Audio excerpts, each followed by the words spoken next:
안녕하세요. 남성교회 10팀 조기석 권사라고 합니다.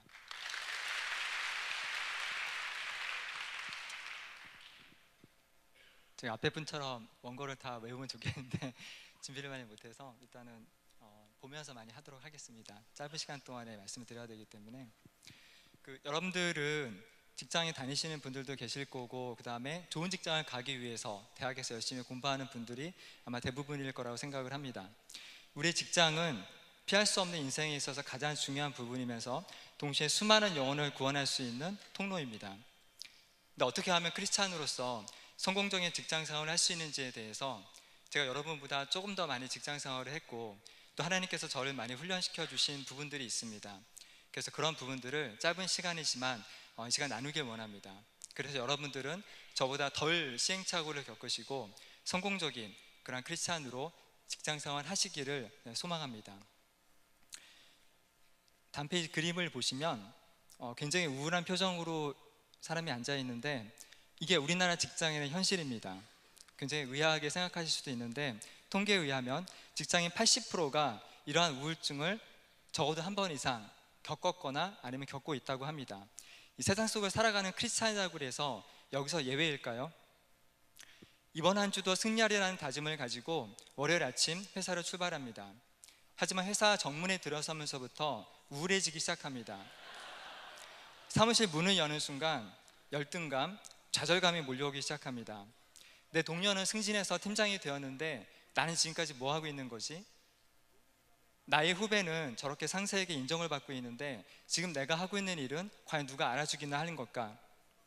오늘 새로 부임한 본부장과 팀 회식이 있다고 하는데 오늘도 또 폭탄주를 마시게 하면 어떻게 하지?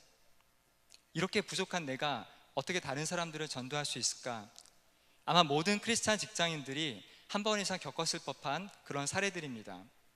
열심히 기도하고 예배 성공한다고 해서 이러한 문제를 피할 수는 없습니다. 이러한 문제를 극복하고 열매가 풍성한 성공적인 직장 생활이 되기 위해서 다음 4가지를 짧게 나누고 싶습니다. 가장 먼저 기억해야 할 것은 우리의 직장은 영적인 전쟁터라는 사실입니다. 우리의 사명은 수많은 영혼 구원입니다. 사탄이 가장 싫어하는 일입니다. 그리고 영혼 구원을 위해서는 세상 속으로 들어가야 합니다. 그러면 그 다음에 벌어질 일은 뻔합니다.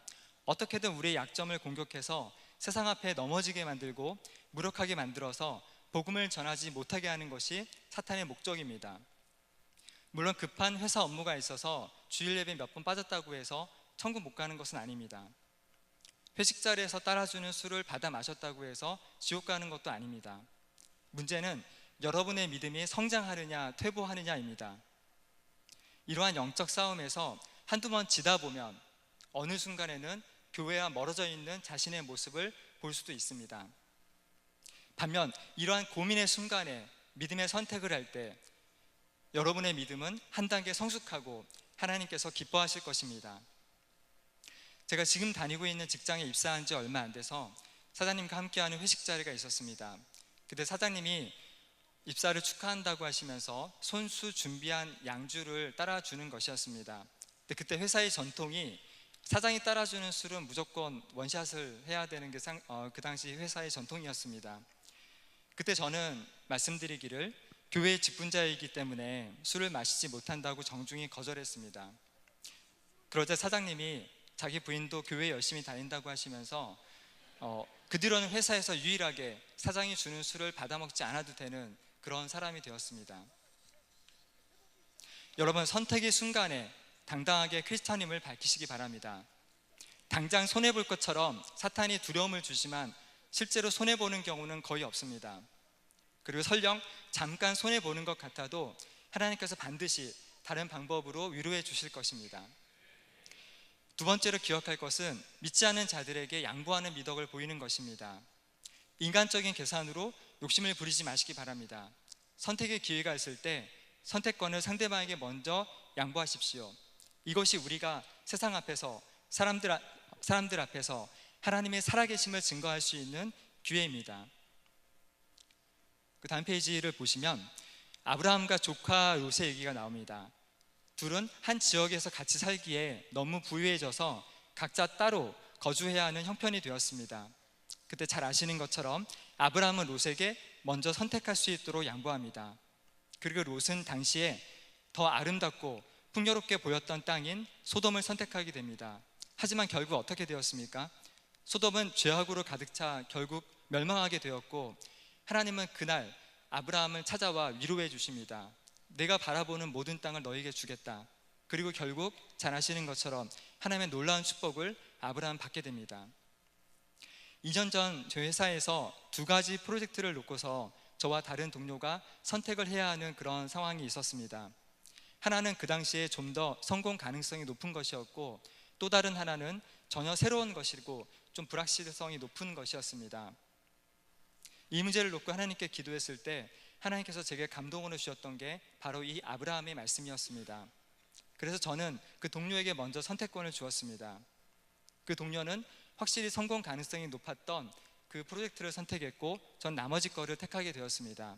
하지만 2년이 지난 지금 그 동료가 선택했던 프로젝트는 결국 사장되고 말았고, 제가 선택했던 프로젝트는 우리 회사에서 가장 중요한 것 중에 하나가 되었습니다. 우리가 양보할 때 세상 사람들은 우리 보고 바보라고 비웃을지 모릅니다. 그러나 하나님께서는 우리의 믿음을 보시고 신실하게 갚아주시고 하나님의 이름을 높이실 기회로 삼으실 것입니다. 세 번째로 중요한 것은 실력 있는 크리스찬이 되어야 한다는 것입니다. 우리는 세상 사람들보다 더 시간 사용을 잘해야 합니다. 날마다 적어도 1시간씩 기도해야 하고, 주일에는 거의 하루 종일 교회에 있어야 합니다. 반면 세상 사람들은 우리보다 더 많은 시간을 투자해서 공부하고 일도 합니다. 그런데 어떻게 그들과 경쟁할 수 있겠습니까? 먼저 성실함으로 경쟁력을 가질 수 있습니다. 여러분의 하루 일과를 한번 적어보시기 바랍니다. 불필요하게 의미 없이 낭비되는 시간이 분명 있을 겁니다. 다음 페이지 그림을 보시면, 통계 자료입니다. 이 자료를 보고 저도 굉장히 놀랐는데, 스마트폰 하루 사용량 5시간이라고 합니다. 평균입니다. 물론 여기에는 믿지 않는 사람들이 다 포함이 된 거기 때문에 그렇긴 하지만 크리스찬들도 상당히 많은 시간을 아마 스마트폰으로 사용하고 계실 거라고 생각합니다. 다음 페이지를 보시면 가로축으로 되어 있는 것은 일의 우선순위입니다.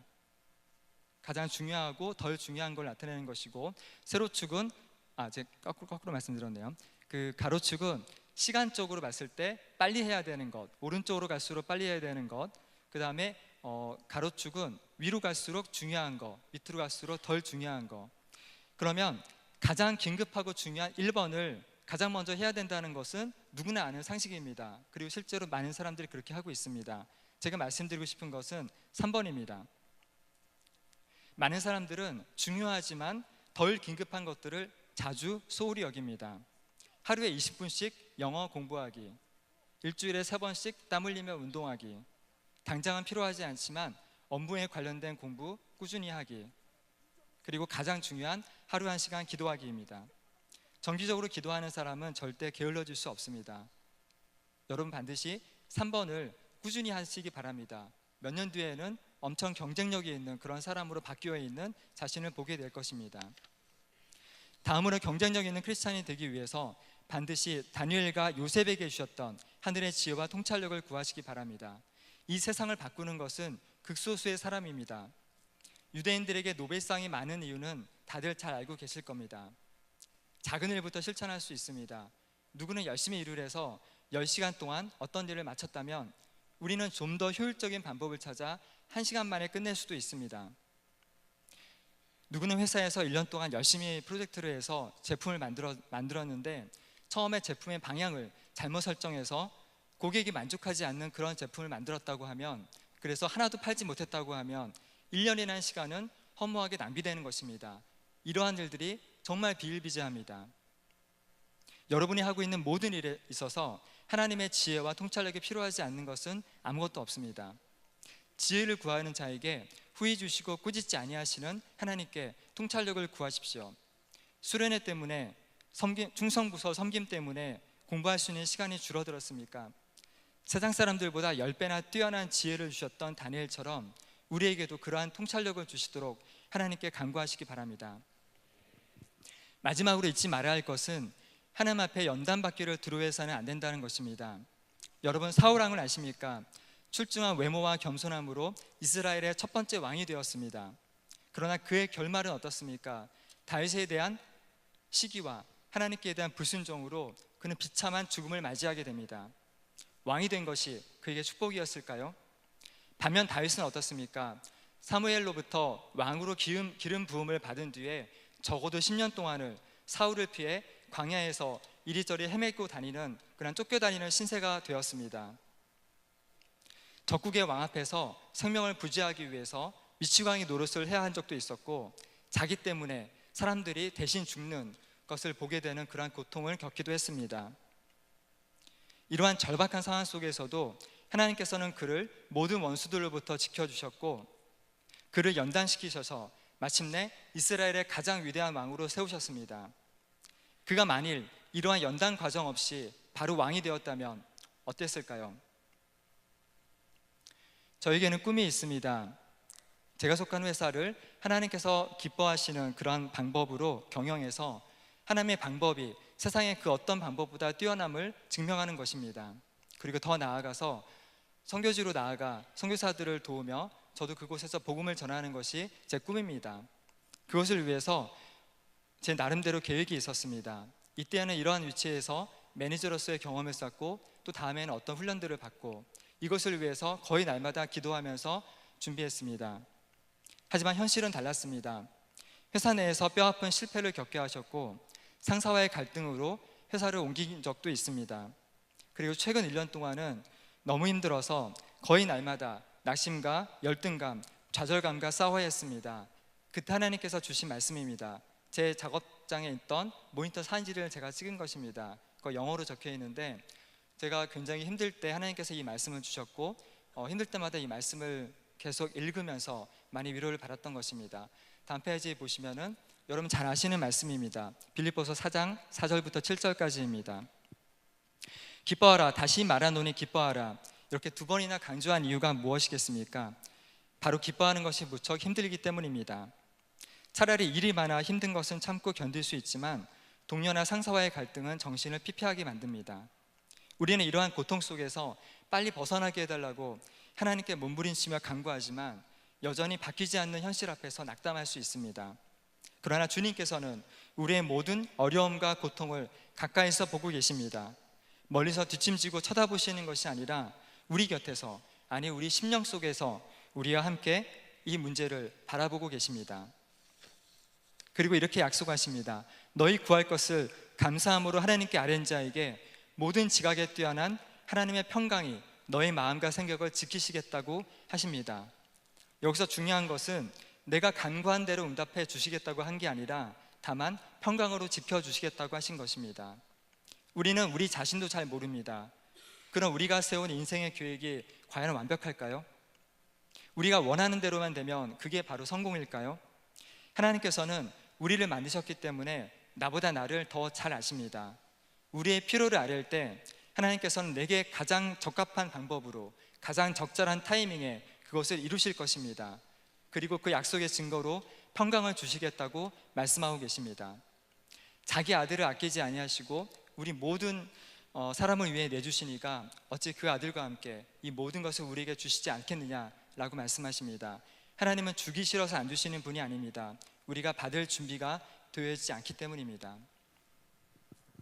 처음에 세감사 요청을 받았을 때 많이 망설였습니다.